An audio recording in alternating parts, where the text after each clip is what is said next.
Good morning, nurses. Today I wanted to talk to you about a pericardiocentesis. I've recently assisted with a couple, one at the bedside and one in the cath lab, and I thought it would be a good time to chat about it. So the patient was having chest pain. One was having chest pain right in the front. They had had a motor vehicle accident a month before, and the other patient had pericardial effusions on both sides and had chest pain on the left side.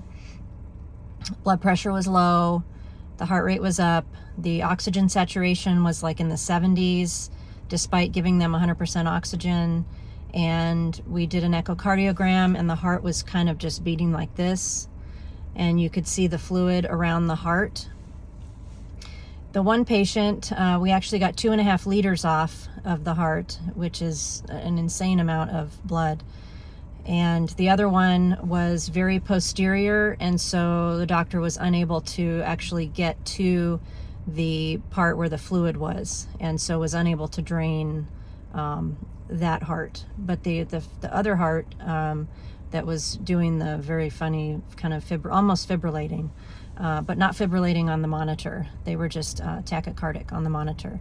Made sure we gave them lots of fluids, gave them enough oxygen, and the doctor then feels the anatomy and finds where they want to go, and then they stick a needle in there, and then they get blood return, and they watch and make sure that they get good flow, and then they can confirm on ultrasound that they are in fact in the pericardial sac.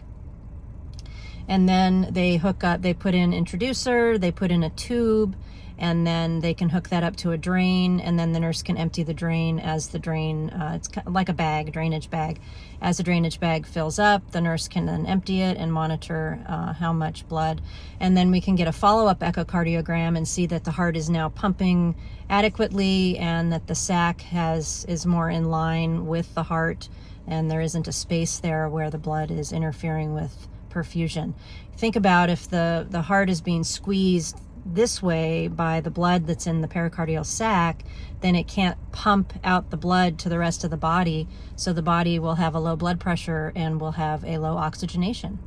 So both patients did well, despite not being able to get to the posterior one.